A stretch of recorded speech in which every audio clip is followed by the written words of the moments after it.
खेजूर के दरख्तों से घिरे एक छोटे से गांव में असद नाम का एक छोटा लड़का रहता था। असद अपनी चमकीली मुस्कुराहट के लिए जाना जाता था, लेकिन वो अक्सर दूसरों की मदद करना भूल जाता। एक दिन उसके दादा ने इसे सुनहरी हैंडल वाली लकड़ी की एक छोटी सी लालटेन दी। दादा ने कहा कि ये मेहरबानी की लालटेन है। अल्लाह के लिए जब भी तुमने कोई अच्छा काम किया तो लालटेन कुछ और चमकेगी। असद पुरजोश हुआ और लालटेन हर तरफ लेकर गया। असद ने इरादा किया कि वो अब से अच्छे काम करेगा और दूसरों की मदद करेगा।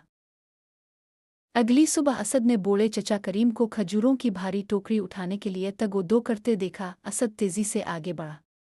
मैं आपकी मदद करता हूँ। चचा करीम ने मुस्कराकर असद की तरफ देखा। असद ने जब लालटेन की तरफ देखा तो वो हल्की सी चमक रही थी। अगले दिन स्कूल में असद ने अपनी सहेली दुआ को परेशान बैठे देखा। क्या तुम ठीक हो? असद ने पूछा। मर पेंसिल गुम हो गई, दुआ ने कहा। असद ने इसे अपनी इजाफी पेंसिल दे दी। असद की लालटेन और ज्यादा चमकने लगी। असद अब घर के कामों में अपनी माँ की मदद करता, स्कूल में अपने दोस्तों के साथ खाना बांटता और यहाँ तक कि एक पियासी आवारा बली को भी खिलाया। हर नेक अमल ने लालटेन को मजीद चमकाया। एक शाम असद अपने दादा के पास लालटेन पकड़े भागा, जो एक छोटे से चांद की तरह चमक रहा था। असद ने दादा से कहा, ये काम कर गया, मेरी लालटेन चमक रही है।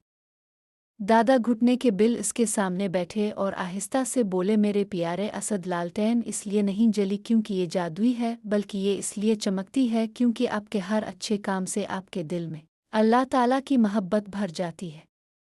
असद ने लालटेन को मजबूती से गले लगा लिया।